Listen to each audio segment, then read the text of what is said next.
রমজানের বয়স রমজানের বয়স কি? রমজান আসিতেছে পবিত্র মাহে রমজান, সংযমের মাস,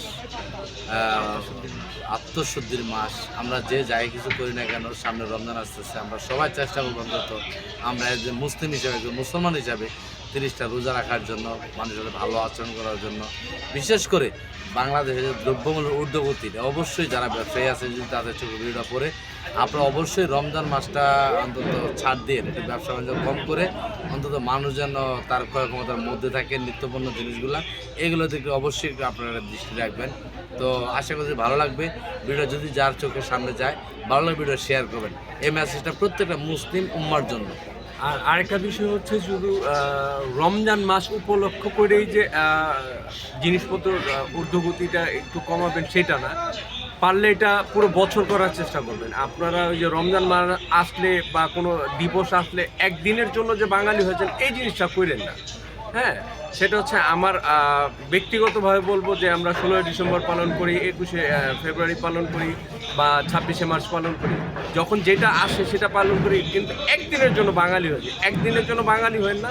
মুসলমান হলে একদিনের জন্য হয় না, পারলে এটা বছর বছর চালা যায়।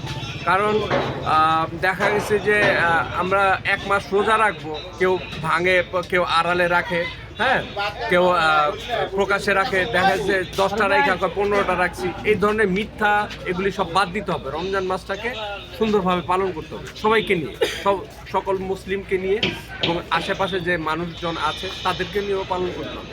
তো আমরা মিথ্যা না বলি, বা এই যে জিনিসপত্রের যে দামগুলো বাড়ছে এটা একটু কমায় ফেলি, যাতে জনসাধারণের জন্য সুবিধা হয়। হ্যাঁ, এখানে কোটিপতি বা গরিব তাদের কোনো সমস্যা হয় না, তারা চায় মেগা খাইতে পারে, গরিবরা। কোটিপতিরা টাকা দেখাতে পারে, যা আমরা মধ্যবিত্তদের কথা একটু চিন্তা করি। এটাই আমার বক্তব্য ছিল। ধন্যবাদ। ধন্যবাদ সবাইকে। আসসালামু আলাইকুম।